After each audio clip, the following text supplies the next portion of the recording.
Well, Premier League is back, and so is Hotspur ahead of the brand new season. We are all revamped here at Hotspur, and we've got everything for you this season. Whether you're a fan of Arsenal, Chelsea, Liverpool, Tottenham, Man United, Man City, West Ham, Aston Villa, Newcastle, we have got you covered whatever your flavor is in Premier League teams. We're gonna have match reviews,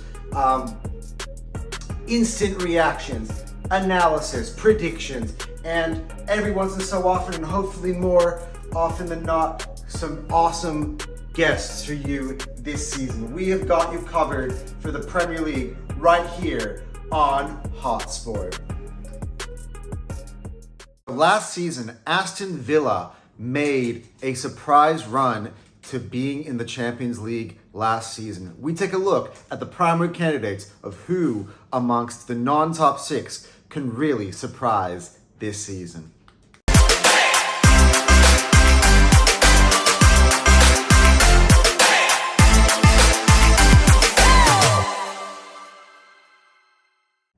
Hello everybody and welcome back to Hotspur. Obviously, we have taken a bit of a break. I just took a bit of a step back to kind of revamp the channel, really look into how I want to present the channel, especially in terms of graphics and sort of stuff, and kind of shorten these videos up for you. So this is kind of now, from today, the beginning of our brand new platform. Hotspur is really kicking off on a consistent basis. I had to put in the legwork over the last few months. During the Euros, I also went away to Indonesia for a bit. So just took kind of my time as well to kind of reestablish the way I want this thing to look. And here we are, and we're here ahead of the Premier League season. And this is the first of many videos where I'm going to preview the season, which is a kickoff early Saturday morning here, Australia time, 5 a.m.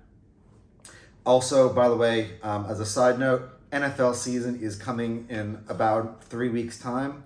So we have got a lot of stuff for that. We are going to be previewing also the NFL season, giving you our rankings, player rankings, team rankings, etc. But for now, we're back here at the Premier League. And the question on this video, the first of the Premier League preview series, we're going to take a look into who do we believe is amongst non-traditional top six can challenge to really challenge the traditional top six. For an example, Aston Villa last season, as I mentioned in my intro, finished fourth in the Premier League, which allowed them to qualify for this year's Champions League.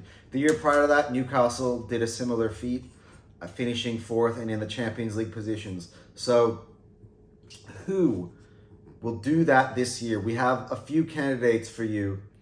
And look, here, get ready for some awesome analysis right here coming up.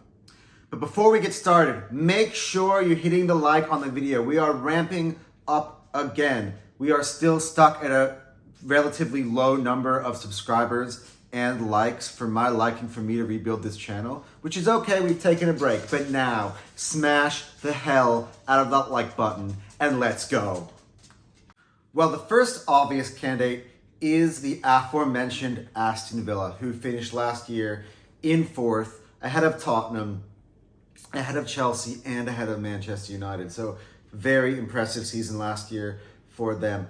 This year, I am a bit skeptical, to be honest, of Aston Villa's ability to finish as high as they did last year. There are some others that actually think they're going to push on, but if you really look at the window, there are some key ins, some key outs. I think the key outs for me here for Villa is Moussa Diaby, who actually, shockingly, I did not see this coming, made a switch to Saudi Arabia, which, look, I'm going to be quite honest with you right here. In my opinion, at his age, going to Saudi League or even going to the MLS or something is career suicide. That's basically calling an early end to your career. There's no more exposure unless obviously you're watching TV in the Saudis or her. I don't even know how to watch the Saudi League, but Moussa Diaby, I think, provided a really awesome boost, a very classy winger that really had an extra element last year to Aston Villa. He is no longer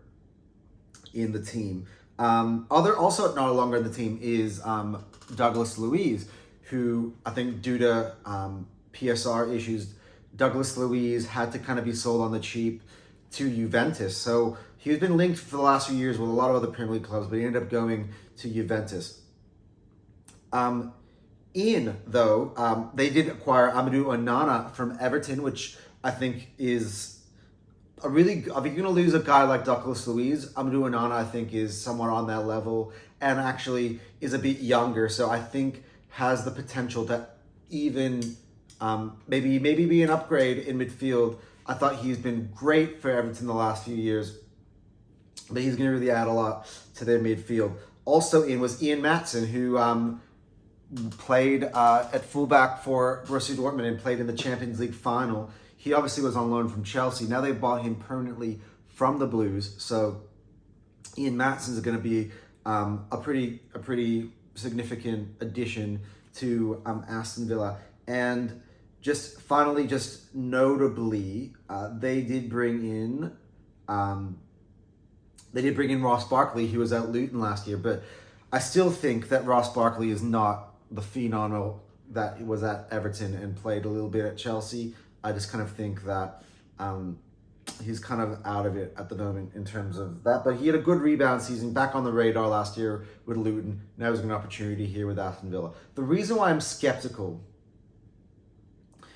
I think, again, I said Diaby and Luiz are big losses, but mostly Diaby. And they have yet to kind of address that in attack.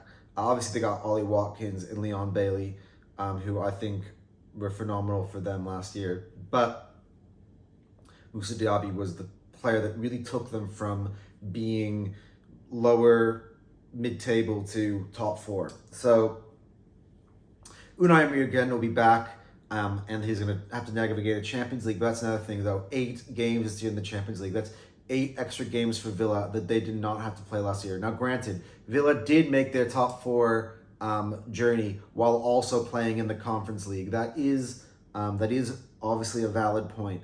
I just think that in order to play in Champions League football versus Conference League football is a massive jump. So Aston Villa is a candidate, but I don't necessarily know if they're going to be better or the same as last year. I think there might be a slight drop-off. Well, moving on to the next candidate on my list, and that is another team that had success doing this trick, and that's Newcastle. Last year, I felt that they had a bit of a drop-off. The Champions League, I think, got in the way there.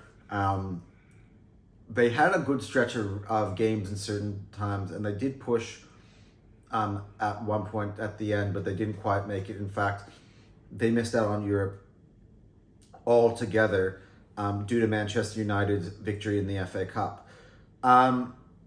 Look, the big thing for Newcastle really is that they had a lot of players and their coach linked with moves away, especially early on in the window. And due to PSR, this was a team that was really under threat to have to, people thought they had to get rid of their players. And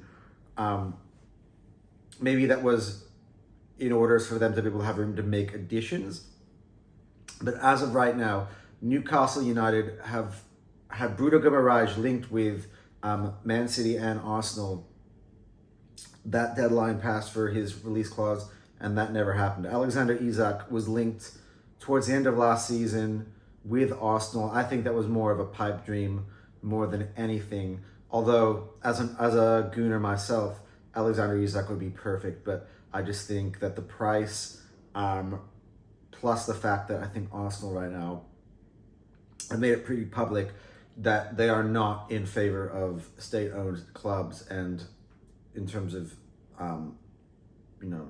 the way it works in terms of clubs being able to spend as much money, the ethos is very much against it. And throughout kind of this drama we've had between the red cartel, as they say, and some of the state-owned clubs, I think that's kind of given a rift, which made makes it very hard for the two to sort of come together and make a deal.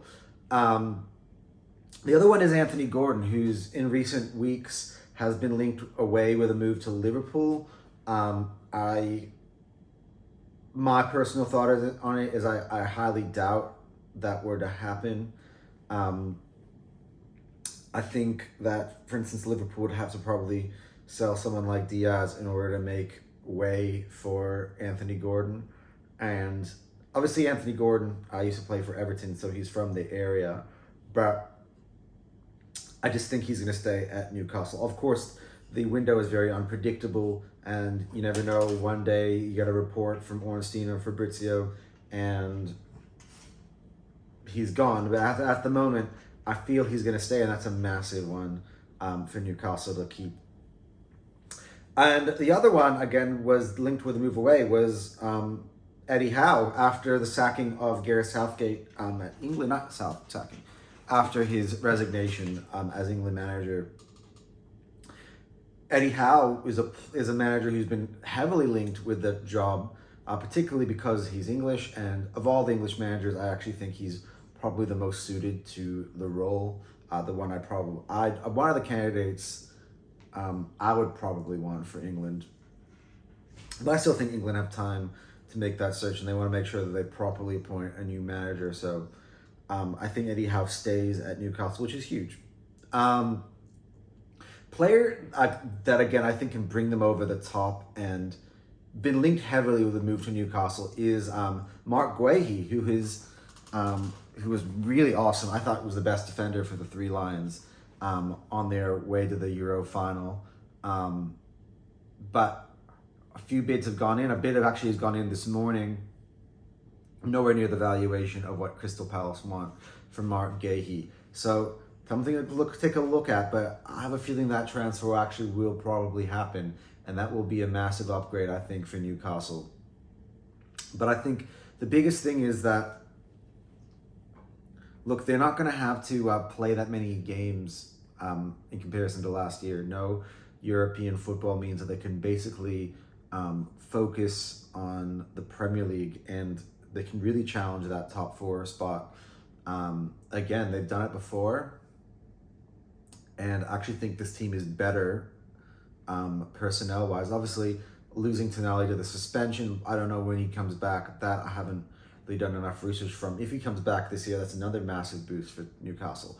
But look, I think that this is a team that's going to be moving up. They'll do better this year than I think they did last year, for sure.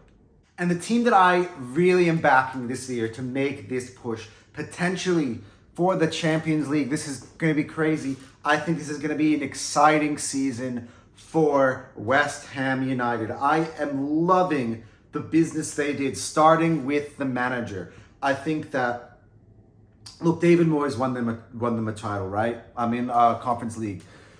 But Julian Lopetegui is a manager who has managed Spain. He's managed Real Madrid.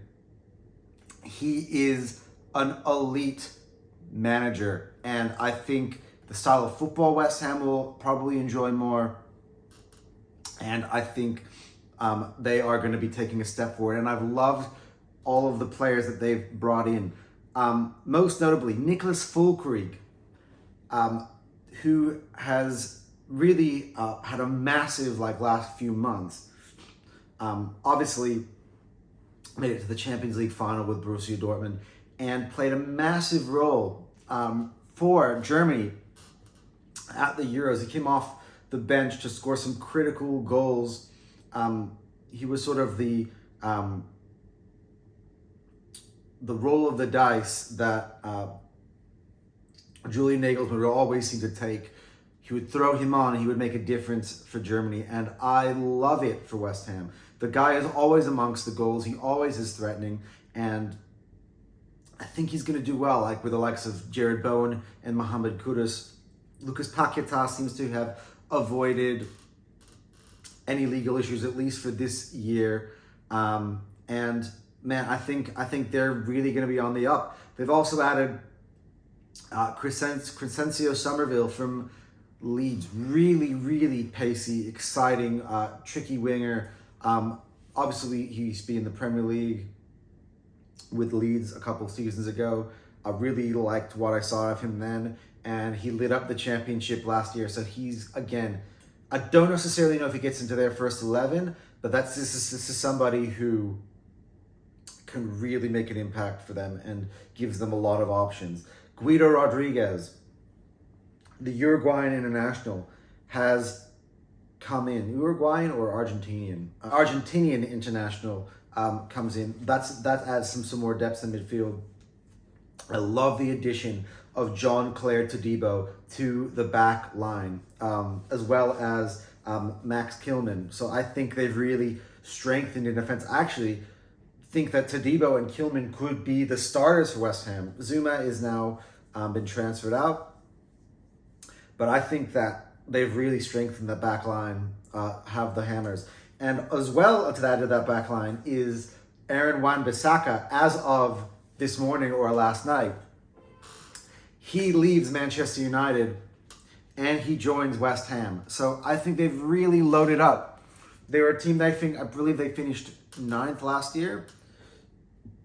And I just think this is a team that's going to have a lot of new life. They're going to have no European football they'll focus on, just on like Newcastle. And I think that some of these additions, similar when Villa last year, they brought in the likes of Diaby, and they brought in the likes of Tielemans and Pau Torres and stuff like that.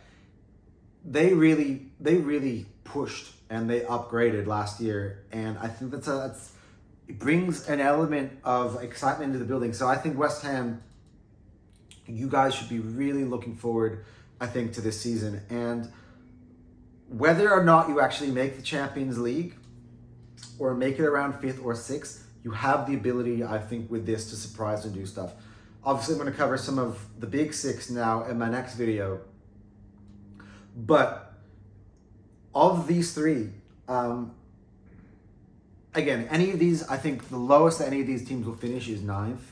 I think there's a difference between kind of the best 9 teams in England and everyone else. I again, special mention to Crystal Palace. I love the addition of Daichi Kamada, even though they've lost Michael Olise.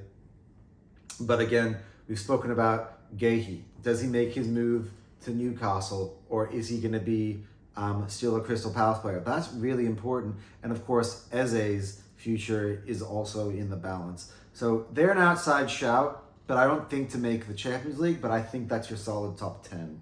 I think the rest of them, the last 10 literally could go from 11th to relegation. I think some of the relegation teams that came up this year, I like them better. Leicester, Southampton, and I like Ipswich under Kieran McKenna. So those aren't necessarily bankers to go down. So really excited. What do you guys think?